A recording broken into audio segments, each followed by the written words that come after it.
ആറാമത്തേതാണ് നമ്മളെ ഒരു ഇൻവെസ്റ്ററെ നമ്മളിപ്പോൾ എന്താ പഠിച്ചുകൊണ്ടിരിക്കുന്നത്, എങ്ങനെ നമ്മളൊരു ഇൻവെസ്റ്ററെ അട്രാക്റ്റ് ചെയ്യാൻ പറ്റും, ഒരു ഇൻവെസ്റ്ററെ നമ്മൾ കൊണ്ടുവരണ്ടേ. അപ്പോൾ അതിൻ്റെ 10 സീക്രട്ടുകൾ 5 നമ്മൾ പഠിച്ചു. ഓർക്കുന്നുണ്ടല്ലോ?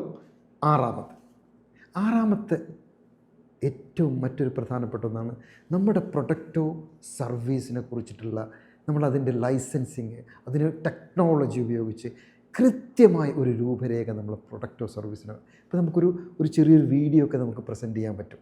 അപ്പോൾ കൂടുതൽ അവർക്ക് വിഷ്വലൈസ് ചെയ്ത് കാണുമ്പോൾ ആ പ്രൊഡക്റ്റോ സർവീസിനോ അവർക്ക് കൂടുതൽ അവർക്ക് മനസ്സിലാക്കാൻ കഴിയും. അതാണ് ആറാമത്തെ സീക്രട്ട്. വെരി വെരി ഇമ്പോർട്ടൻ്റ് ആണ്. അവിടെയാണ് നമ്മൾ പ്ലേസ് ചെയ്യേണ്ടത്. നമ്മളെ പ്രൊഡക്റ്റോ സർവീസിൻ്റെയോ ലൈസൻസിങ് ഉണ്ടെങ്കിൽ അത് കാണിക്കണം. അതേപോലെ തന്നെ ചെറിയൊരു വീഡിയോ കാണിക്കുമ്പോൾ വാക്കുകളേക്കാൾ അവർക്ക് വിഷ്വലൈസ് ചെയ്യാൻ പറ്റും.